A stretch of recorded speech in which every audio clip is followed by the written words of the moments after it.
Ամրագրելով մեր հայոց պետականության աշխարհակությունը, մեր սահմանադրության 18-րդ հոդվածը հստակ սահմանում է, որ հայաստանյաց առաքելական Սուրբ եկեղեցին ունի առանձնահատուկ դեր, բացառիկ առաքելություն մեր հոգևոր կյանքում, եւ դա նշանակում է, որ պետական ցանկացած մարմին հանրային իշխանությունը ամբողջությամբ վերցրած առնվազն պետք է իրեն թույլ չտա որևէ միջամտություն ցուցաբերի հայաստանյաց առաքելական Սուրբ եկեղեցու գործերին։ Այդ արգելքը վերաբերում է բոլոր եկեղեցիներին, բոլոր կրոնական կազմակերպություններին, բայց առավել եւս դա վերաբերում է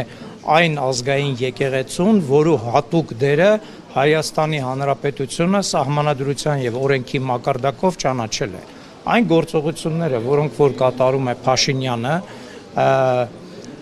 դուրս են սահմանադրական կարգից, որովհետև նա լիազորված չէ որպես Հայաստանի Հանրապետության վարչապետ միջամտել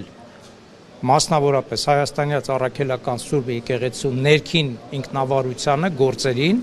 Մեր սահմանադրության 41-րդ հոդվածի 4-րդ մասը նաև հստակ սահմանում է, որ կրոնական կազմակերպությունները ունեն ինքնավարություն, այսինքն բոլոր այն հարցերում, որոնք վերաբերում են հայաստանյաց առաքելական Սուրբ եկեղեցու ներքին գործերին, իսկ դրա մեջ առաջին հերթին մտնում է նվիրապետությունը,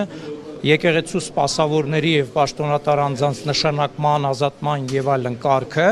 այդ բոլոր հարցերը դուրս են պետական որևէ մարմնի հայեցողությունից։ Իսկ պետական մարմինները, ըստ մեր սահմանադրության 6-րդ հոդվածի առաջին մասի,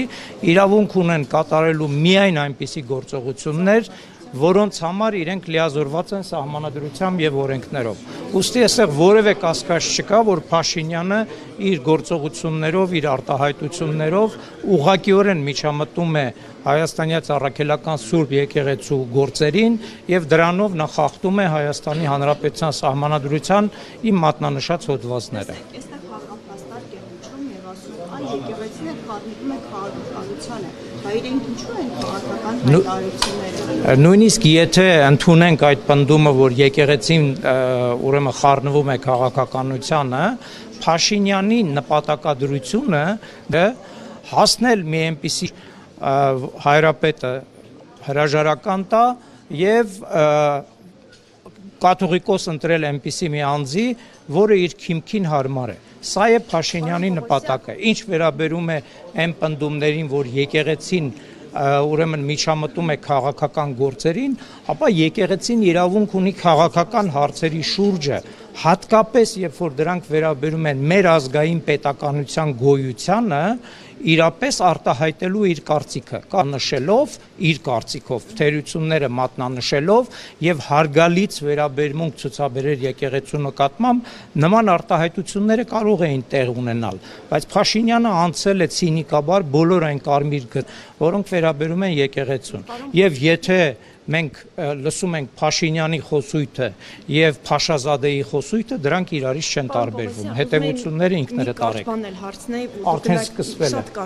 Հիմնավորումը էսա, որ փաթեթավորում, ասում եմ, մենք հարցը բարձրացնում ենք որպես հայ առաքելական եկեղեցու հետևորդ, ոչ, ինքը գործում է որպես վարչապետ։ Ինքը գործում է որպես վարչապետ, ինքը ստեղծում ունի հակաեկեղեցական քայլեր ձեռնարկել։ Եթե մենք վերցնում ենք իրեն միայն որպես մասնավոր անձ, նա դուրս է գալիս եկեղեցու կանոնների դեմ, որովհետև մեր հայաստանյաց առաքելական Սուրբ եկեղեցին ունի հստակ կանոններ, թե որ դեպքում միայն կարող է տեղի ունենալ կաթողիկոսի ընտրություն։ Եվ եւս մեկ կարճ հարց դա կարող է հանդիսանալ նրա համար, որ վեհափառը միջազգային հանրությանը, միջազգային բեմերում ներկայացրել էր արցախցիների պաշտպանության։ Միանշանակ, քանի որ մեր եկեղեցին մեր հանրային իշխանության մարմինների մեր ազգային ինքնությունը պահպանելու հարցերում չգոյությամբ